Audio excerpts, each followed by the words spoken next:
প্রিয় ভাইয়েরা, প্রিয় মা বোনেরা, আজকে শনিবার দিন অথবা রাত যে কোনো সময় ছোট্ট এই দোয়াটি যদি 5 বার পড়েন, আপনার জীবনের যৌবনের যত ধরনের গুনাহ আছে সমস্ত গুনাহ আল্লাহ মাফ করে দিবেন। সুবহানাল্লাহ, সুবহানাল্লাহ। এমনি ভাবে প্রিয় ভাইয়েরা, প্রিয় মা বোনেরা, নবীজি ওয়াদা করে বলেছেন, শক্তিশালী পাওয়ারফুল এই দোয়াটি যে ব্যক্তি পড়বে, যদি তার ঋণ থাকে আল্লাহ নিজে ঋণ পরিশোধের দায়িত্ব নিবেন। এমনি ভাবে যারা এই দোয়াটি পড়বে আল্লাহ তাদের নিয়ামত বাড়ায়া দিবেন, ধনী বানায়া দিবেন। আল্লাহ তাদেরকে বৃষ্টির মতো রিজিক, রহমত, বরকত দান করবেন। সুবহানাল্লাহ, সুবহানাল্লাহ। প্রিয় ভাইয়েরা, প্রিয় মা বোনেরা, আজকের এই বয়ানটি শুরু থেকে শেষ পর্যন্ত শুনবেন এবং আমি যেভাবে যে নিয়মে আমলগুলো বলে দিব আপনারা আমার সঙ্গে আমলগুলো করে নিবেন। এমনি ভাবে প্রিয় ভাইয়েরা, প্রিয় মা বোনেরা, দোয়াগুলো ব্যঙ্গে ব্যঙ্গে সহজ করে বলে দিব, আপনারা আমার সঙ্গে দোয়াগুলো পড়ে নিবেন।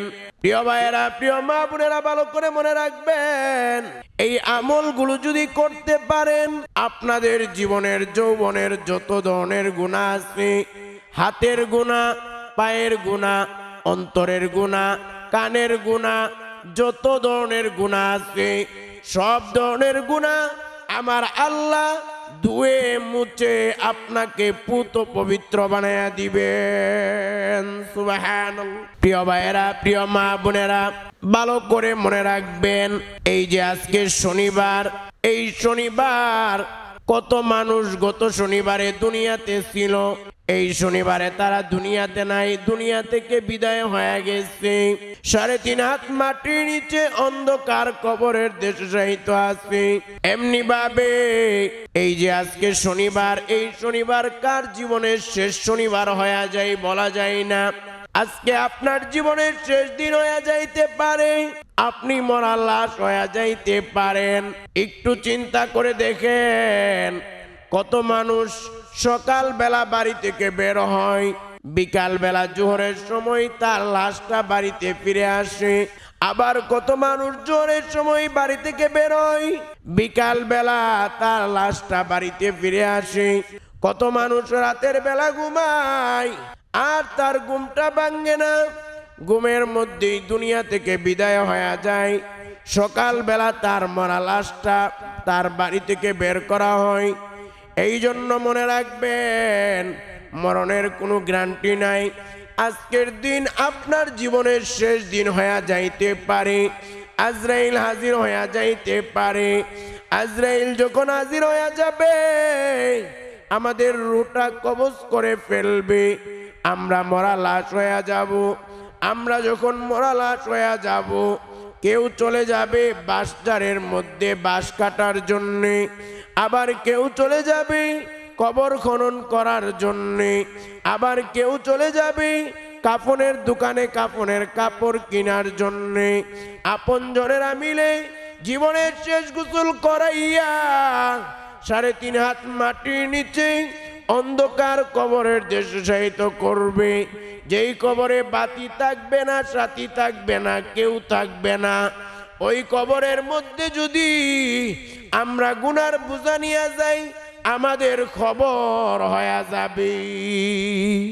আমরা হাত দ্বারা কত গুনাহ করেছি, পা দ্বারা কত গুনাহ করেছি, চক্ষু দ্বারা কত গুনাহ করেছি, অন্তর দ্বারা কত গুনাহ করেছি। এই জন্য মনে রাখবেন, কবরের মধ্যে গুনার বোঝা নিয়ে গেলে খবর হয়ে যাবে। আজকে যদি আপনারা এই আমলগুলো করেন এবং দোয়াগুলো আমার সঙ্গে পড়ে নেন, আমি সহজ করে বলে দিব, ব্যঙ্গে ব্যঙ্গে বলে দিব, তাহলে মনে রাখবেন আপনার এই গুনার বোঝা ধ্বংস হয়ে যাবে। জীবনের যৌবনের যত ধরনের গুনাহ আছে সব ধরনের গুনাহ আমার আল্লাহ মাফ করে দিবেন। সুবহানাল্লাহ। প্রিয় ভাইয়েরা, প্রিয় মা বোনেরা, সহিহ বুখারী এবং মুসলিমের বর্ণনা, আমাদের প্রিয় নবী সাল্লাল্লাহু আলাইহি ওয়াসাল্লাম দৈনিক 100 বারের অধিক তওবা ইস্তেগফার করতেন। সাহাবায়ে কেরাম জিজ্ঞেস করলেন, ওগো নবীজি, আপনার জীবনে কোনো গুনাহ নাই, আপনি বেগুনাহ মাসুম, আপনি জান্নাতি, এরপরেও আপনি কেন দৈনিক 100 বারের অধিক তওবা ইস্তেগফার করেন? আমরা নবী এটা জানতে চাই।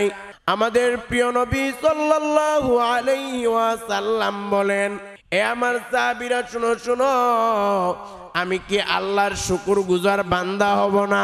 একটু চিন্তা করে দেখেন, আমাদের প্যারা নবী সাল্লাল্লাহু আলাইহি ওয়াসাল্লাম জীবনে কোনো গুনাহ নাই, নবীজি বেগুনাহ মাসুম, নবীজি জান্নাতি, এরপরেও নবী কেন দৈনিক 100 বারের অধিক তওবা ইস্তেগফার করেন? নবী যদি দৈনিক 100 বারের অধিক তওবা ইস্তেগফার করে থাকেন, তাহলে আমাদের কি পরিমাণ তওবা ইস্তেগফার করা দরকার? আমাদের জীবনে গুনার শেষ নাই। হাত দ্বারা কত গুনাহ করেছি, পা দ্বারা কত গুনাহ করেছি, চক্ষু দ্বারা কত গুনাহ করেছি, গুনাহ আর গুনাহ। নবীজির জীবনে গুনাহ নাই, নবীজি জান্নাতি, এরপরেও নবী 100 বারের অধিক তওবা ইস্তেগফার করেন দৈনিক। তাহলে আমাদের দৈনিক কি পরিমাণ তওবা ইস্তেগফার করা দরকার? প্রিয় ভাইয়েরা, প্রিয় মা বোনেরা, এই জন্য আজকে আমলগুলো যখন করবেন, এখানে তওবা ইস্তেগফারও চলে আসবে, সব কিছু চলে আসবে। প্রিয় ভাইয়েরা, প্রিয় মা বোনেরা, ভালো করে মনে রাখবেন এই আমলগুলো কিভাবে করবেন। এই আমলগুলো করার জন্য সর্বপ্রথম কাজ হলো আপনারা উযু করে নেবেন। উযু করে নিলে উত্তম, তবে উযু ছাড়াও আমল করতে পারবেন, কোনো সমস্যা নাই।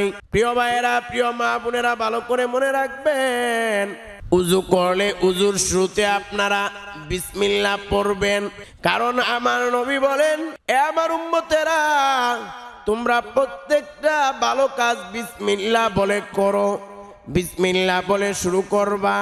কারণ বিসমিল্লাহ বলে যে কাজটা করা হয়, ওই কাজটা যতক্ষণ শেষ না হবে, কমপ্লিট না হবে, ততক্ষণ পর্যন্ত আমল নামায় সওয়াব আর নেক লেখা হইতেই থাকবে। সুবহানাল্লাহ। আপনি বিসমিল্লাহ বলে ঘুমিয়েছেন, আপনি 8 ঘন্টা ঘুমাইছেন, 8 ঘন্টা ফেরেশতারা আমল নামায় সওয়াব আর নেক লিখতেই থাকবে, এবং এই 8 ঘন্টা ঘুম ইবাদতে পরিগণিত হয়ে যাবে।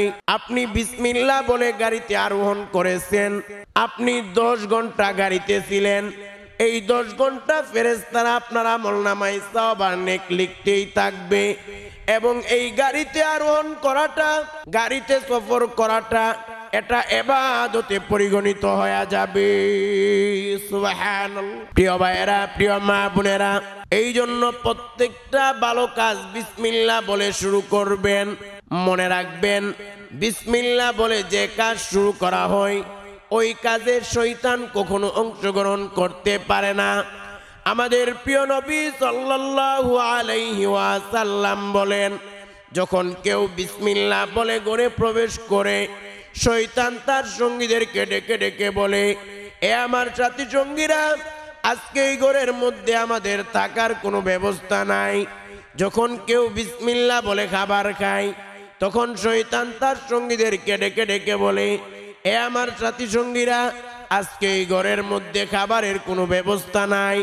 যখন কেউ বিসমিল্লাহ বলে ঘুমায়, শয়তান তার সঙ্গীদেরকে বলে, এ আমার সাথী সঙ্গীরা, আজকে এই ঘরের মধ্যে ঘুমেরও কোনো ব্যবস্থা নাই।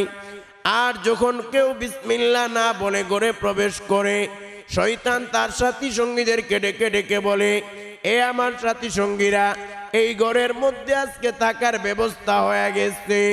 আবার যখন কেউ বিসমিল্লাহ না বলে খাবার খায়, শয়তান তার সাথী সঙ্গীদেরকে বলে, এ আমার সাথী সঙ্গীরা, আজকে এই ঘরের মধ্যে থাকার ব্যবস্থা হয়ে গেছে। আবার যখন কেউ বিসমিল্লাহ না বলে ঘুমায়, তখন শয়তান তার সাথী সঙ্গীদেরকে বলে, এ আমার সাথী সঙ্গীরা, আজকে এই ঘরের মধ্যে আমাদের ঘুমের ব্যবস্থাও হয়ে গেছে। প্রিয় ভাইয়েরা, প্রিয় মা বোনেরা, ভালো করে মনে রাখবেন, এই জন্য বিসমিল্লাহ আছে যেখানে রহমত আছে সেখানে, বিসমিল্লাহ আছে যেখানে বরকত আছে সেখানে, বিসমিল্লাহ আছে যেখানে শয়তান নাই সেখানে।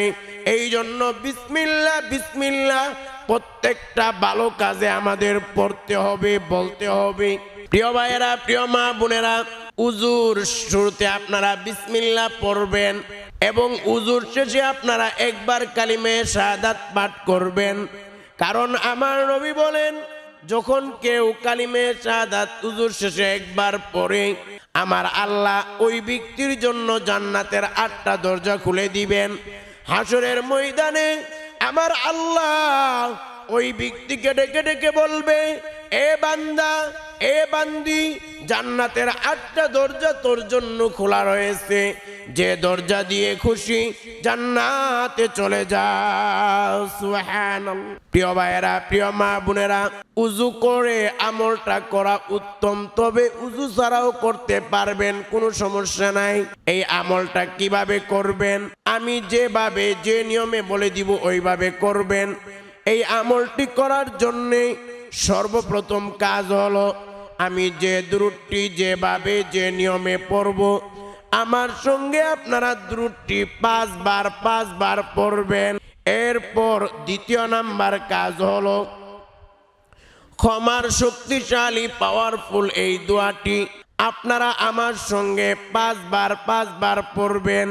এরপর তৃতীয় নাম্বার কাজ হলো, আপনারা আমার সঙ্গে নবীজির শেখানো শক্তিশালী দোয়া, যে দোয়া ওয়াদা করে বলেছেন নবীজি, এই দোয়া পড়লে আল্লাহ বৃষ্টির মতো রহমত বরকত রিজিক দান করবে, ধনী বানায়া দিবেন। এই দোয়াটা আপনারা 3 বার আমার সঙ্গে পড়বেন। এরপর 4 নাম্বার কাজ হলো, আপনারা শক্তিশালী পাওয়ারফুল একটি দোয়া, এই দোয়াটি আপনারা আমার সঙ্গে 1 বার পড়বেন। এরপর 5 নাম্বার কাজ হলো, আমি যে দুরূদটি যেভাবে যে নিয়মে পড়ব, আমার সঙ্গে আপনারা ওই দুরূদটি পড়ে নিবেন।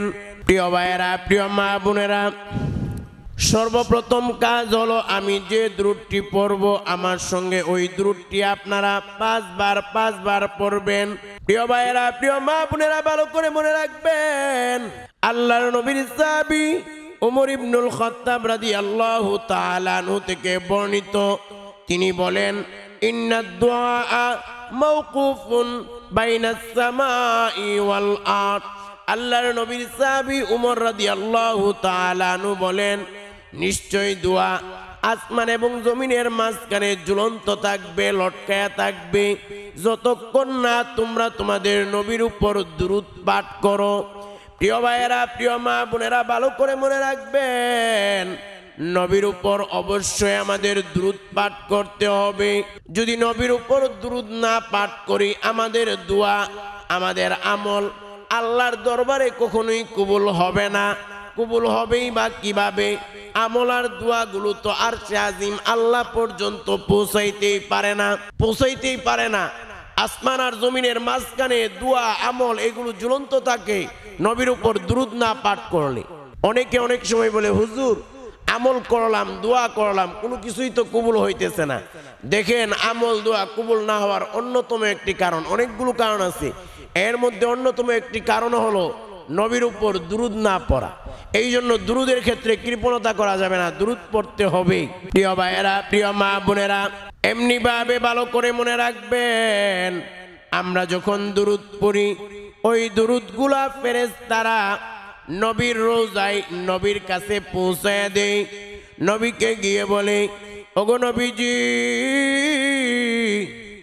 আপনি বাংলাদেশ থেকে অমুকের ছেলে অমুক আপনার প্রতি দুরূদ পাঠ করেছে। নবীজি শুনে বড় খুশি হয়ে যায়, আনন্দিত হয়ে যায়। এমনি ভাবে আমাদের নবী বলেন, যে যত বেশি নবীর উপর দুরূদ পাঠ করবে, হাসরের ময়দানে জান্নাতে সে তত বেশি নবীর কাছাকাছি থাকবে। সুবহানাল্লাহ। এই জন্য মনে রাখবেন, আপনি যত বেশি দুরূদ পড়বেন, তত বেশি জান্নাতে নবীর কাছাকাছি থাকবেন।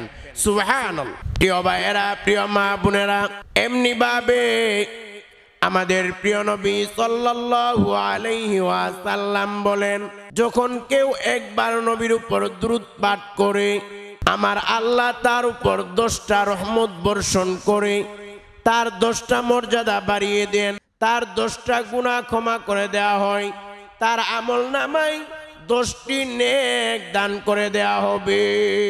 সুবহানাল্লাহ। প্রিয় ভাইয়েরা, প্রিয় মা বোনেরা, এই জন্য দুরূদ পড়তে হবে। দুরূদ পড়লে লাভ আর লাভ।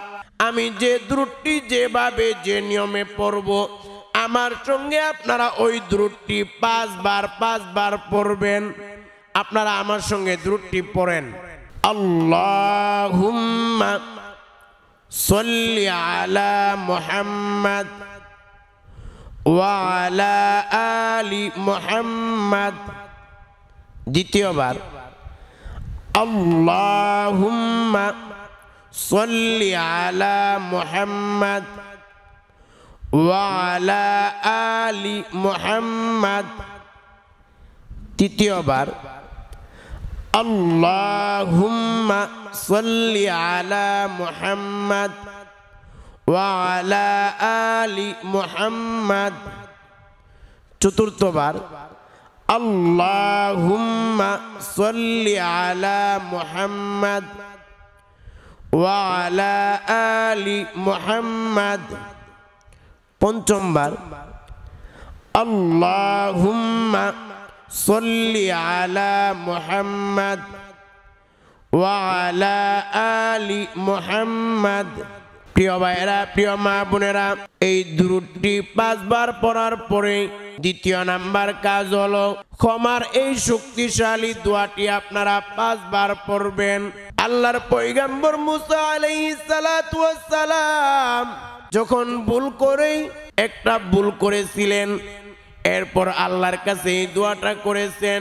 আল্লাহ মুসা আলাইহিস সালাতু ওয়াস সালামকে ক্ষমা করে দিয়েছেন এবং আমার আল্লাহ ঘোষণা করে বলে দিয়েছেন, আমার গুনাহগার বান্দা বান্দি যদি এই দোয়াটা পড়ে আমি আল্লাহর কাছে মাফ চাই, ক্ষমা চাই, আমি আল্লাহ তাকে মাফ করে দিব।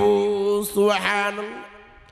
এই পাওয়ারফুল আল্লাহর শিখানো শক্তিশালী দোয়াটি আপনারা আমার সঙ্গে 5 বার পড়বেন। তবে এই দোয়াটা 5 বার পড়ার আগে আপনারা মুখে মুখে অথবা মনে মনে আল্লাহকে 3টা কথা বলবেন। 1 নাম্বার কথা হলো আপনি আল্লাহকে বলবেন, ওগো মালিক, ওগো আল্লাহ, আমি জীবনে অনেক গুনাহ করেছি। হাত দ্বারা গুনাহ করেছি, পা দ্বারা গুনাহ করেছি, অন্তর দ্বারা গুনাহ করেছি। আপনার 1 নাম্বার কাজ হলো আপনি আপনার গুনাহের স্বীকারোক্তি আল্লাহকে দিবেন। দ্বিতীয় নাম্বার কাজ হলো আপনি আল্লাহকে বলবেন, আল্লাহ গুনাহগুলো ছেড়ে দিলাম, আর গুনাহ করব না। তৃতীয় নাম্বার কাজ হলো আপনি আল্লাহকে বলবেন, আল্লাহ আমি তওবা করলাম, ইস্তেগফার করলাম, আপনি আমাকে মাফ করে দেন। এই 3টা কথা বলার পরে তওবা ইস্তেগফারের এই বাক্যটি আপনারা আমার সঙ্গে 3 বার পড়বেন। পড়ার পরে ক্ষমার শক্তিশালী দোয়াটি 5 বার পড়বেন। আপনারা তওবা ইস্তেগফারের বাক্যটি 3 বার আমার সঙ্গে পড়েন। আস্তাগফিরুল্লাহ ওয়া আতুবু ইলাইহি। দ্বিতীয়বার, আস্তাগফিরুল্লাহ ওয়া আতুবু ইলাইহি। তৃতীয়বার, আস্তাগফিরুল্লাহ ওয়া আতুবু ইলাইহি। প্রিয় ভাইয়েরা, প্রিয় মা বোনেরা, এবার আপনারা আমার সঙ্গে ক্ষমার শক্তিশালী পাওয়ারফুল দোয়াটি 5 বার পড়বেন। 5 বার পড়েন। রব্বি ইন্নী যালামতু নাফসি ফাগফিরলি। দ্বিতীয়বার, রব্বি ইন্নী যালামতু নাফসি ফাগফিরলি। তৃতীয়বার, রব্বি ইন্নী যালামতু নাফসি ফাগফিরলি। চতুর্থবার, রব্বি ইন্নী যালামতু নাফসি ফাগফিরলি। পঞ্চমবার, রব্বি ইন্নী যালামতু নাফসি ফাগফিরলি। প্রিয় ভাইরা, প্রিয় মা বোনেরা, এই দোয়াটি 5 বার পড়ার পরে 3 নাম্বার কাজ হলো। প্রিয় ভাইরা, প্রিয় মা বোনেরা, এই দোয়াটি 5 বার পড়ার পরে 3 নাম্বার কাজ হলো নবীজির শিখানো শক্তিশালী পাওয়ারফুল এই দোয়াটি 3 বার আমার সঙ্গে পড়বেন। কারণ ভালো করে মনে রাখবেন, এই দোয়াটি পড়লে আল্লাহ নিজে আপনার ঋণ পরিশোধের দায়িত্ব নেবেন, অভাব অনটন দূর করে দিবেন এবং আমার আল্লাহ বৃষ্টির মতো রহমত বরকত রিজিক দান করবে এবং ধনী বানায়া দিবেন। সুবহানাল্লাহ। এই দোয়াটি 3 বার আমার সঙ্গে পড়েন। আল্লাহুম্মা কফিনি বিহালালিকা আন হারামিকা ওয়া আগনিনি বিফদলিকা আম্মান সিওয়াক। দ্বিতীয়বার, আল্লাহুম্মা কফিনি বিহালালিকা আন হারামিকা ওয়া আগনিনি বিফদলিকা আম্মান সিওয়াক। তৃতীয়বার, আল্লাহুম্মা কফিনি বিহালালিকা আন হারামিকা ওয়া আগনিনি বিফদলিকা আম্মান সিওয়াক। এই দোয়াটি 3 বার পড়ার পরে 4 নাম্বার কাজ হলো, প্রিয় ভাইয়েরা, প্রিয় মা বোনেরা, আমার সঙ্গে আপনারা শক্তিশালী পাওয়ারফুল এই দোয়াটি 1 বার পড়বেন। প্রিয় ভাইয়েরা, প্রিয় মা বোনেরা, ভালো করে মনে রাখবেন, এই দোয়াটি এত পাওয়ারফুল, এত পাওয়ারফুল, আপনি যদি দিনের বেলা এই দোয়া পড়েন, ওই দিন মারা গেলেই আল্লাহ আপনাকে জান্নাত দান করবেন। সহিহ বুখারীর বর্ণিত এই দোয়া। এমনি ভাবে আমার নবী বলেন, যদি কেউ রাতের বেলা এই দোয়া পড়ে, ওই রাতের বেলা মারা গেলে আল্লাহ তাকে জান্নাত দান করে দিবেন। সুবহানাল্লাহ। এই জন্য আপনি যখনই শনিবার দিন হোক রাত হোক, যখনই বয়ানটা শুনবেন, এই আমলগুলো করবেন, এই দোয়াগুলো আমার সঙ্গে পড়বেন। এই দোয়াটি শক্তিশালী পাওয়ারফুল, এই দোয়াটি আপনারা আমার সঙ্গে পড়ুন, 1 বার পড়বেন। আল্লাহুম্মা আনতা রাব্বি লা ইলাহা ইল্লা আনতা খলাকতানি ওয়া আনা আবদুকা ওয়া আনা আলা আহদিকা ওয়া ওয়াদিকা মাস্তাতাতু আউযু বিকা মিন শাররি মা সানাতু আবুউ লাকা বিনি'মাতিকা আলাইয়া ওয়া আবুউ লাকা বিযানবি ফাগফিরলি ফাইন্নাহু লা ইয়াগফিরুয যুনুবা ইল্লা আনতা। প্রিয় ভাইয়েরা, প্রিয় মা বোনেরা, এই দোয়াটি 1 বার পড়ার পরে 5 নাম্বার কাজ হলো, আপনারা আমি যেভাবে যে নিয়মে যে দুরূদটি পড়ব, আমার সঙ্গে ওই দুরূদটি আপনারা পড়ে নেবেন। প্রিয় ভাইয়েরা, প্রিয় মা বোনেরা, ভালো করে মনে রাখবেন, অনেকে অনেক সময় বলে, হুজুর কত আমল করি, কত দোয়া করি, কত কিছু করি, কোনো কিছুই তো কবুল হয় না। প্রিয় ভাইয়েরা, ভালো করে মনে রাখবেন, প্রিয় মা বোনেরা, ভালো করে মনে রাখবেন, আমল দোয়া কবুল না হওয়ার অনেক কারণ রয়েছে। এর মধ্যে মৌলিক 3টা কারণের কথা আপনাদেরকে বলে দিব। এর মধ্যে 1 নাম্বার কারণ হলো, যারা হারাম খাবে তাদের আমল দোয়া আল্লাহর দরবারে কবুল হবে না। যারা সুদ খাবে, যারা ঘুষ খাবে, যারা অন্যের জায়গা জমি, অন্যের সম্পদ জোর করে দখল করবে, মানুষের উপর জুলুম নির্যাতন করবে, হারাম ভাবে মানুষের অর্থ সম্পদ আত্মসাৎ করবে, তাদের আমল, তাদের দোয়া কিয়ামত পর্যন্ত আল্লাহর দরবারে কবুল হবে না। এই জন্য মনে রাখবেন, আপনি হারাম খাইতেছেন, সুদ খাইতেছেন, ঘুষ খাইতেছেন, এগুলো ছেড়ে দেন, আমল করেন, দোয়া করেন, আল্লাহ হালাল ভাবে আপনাকে অর্থ সম্পদ দান করবে ইনশাআল্লাহ। এমনি ভাবে দ্বিতীয় নাম্বার কারণ হলো যারা শিরিক কুফর করে অথবা শিরিক কুফরকে সমর্থন করে তাদের আমল দোয়া আল্লাহর দরবারে কবুল হবে না। অনেকে আছে শিরিক করে না কিন্তু শিরিক কুফরকে সমর্থন, এগুলা করলে আমল দোয়া কবুল হবে না। আপনার ইমানেই নাই, আপনার দোয়া কিভাবে কবুল হবে? এমনি ভাবে তিন নাম্বার হলো আপনার নিয়ত ঠিক রাখতে হবে, আল্লাহর সন্তুষ্টির জন্য আমল করতে হবে, আল্লাহর জন্য কাজ করতে হবে। আপনি শুধু দুনিয়ার জন্য আমল করলেন, এ আমল কবুল হবে কিনা সন্দেহ। কিন্তু আপনি যখন আল্লাহর জন্য করবেন তখন আল্লাহ আপনার বিপদ উদ্ধার করে দিবে। আল্লাহ আপনার হয়ে গেলে তামাম পৃথিবী আপনার হয়ে যাবে, কোনো কিছুর অভাব আপনার থাকবে না। প্রিয় ভাইয়েরা, প্রিয় মা বোনেরা, যে কথাটা বলতেছিলাম 5 নম্বরে আপনারা আমি যে দুরূদটি যেভাবে যে নিয়মে পড়ব আমার সঙ্গে ওই দুরূদটি আপনারা পড়ে নেবেন।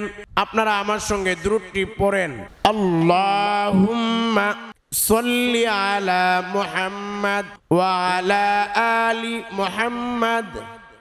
দ্বিতীয়বার, আল্লাহুম্মা সাল্লি আলা মুহাম্মাদ ওয়া আলা আলি মুহাম্মাদ। তৃতীয়বার, আল্লাহুম্মা সাল্লি আলা মুহাম্মাদ ওয়া আলা আলি মুহাম্মাদ। চতুর্থবার, আল্লাহুম্মা সাল্লি আলা মুহাম্মাদ ওয়া আলা আলি মুহাম্মাদ। পঞ্চমবার, আল্লাহুম্মা সাল্লি আলা মুহাম্মাদ ওয়া আলা আলি মুহাম্মাদ। প্রিয় ভাইয়েরা, প্রিয় মা বোনেরা, এই দুরূদটি 5 বার পড়ার পরে, এই আমলগুলো করার পরে 2টা হাত তুলে চোখের পানি ছেড়ে দিয়ে আল্লাহর কাছে কান্না করে করে দোয়া করবেন।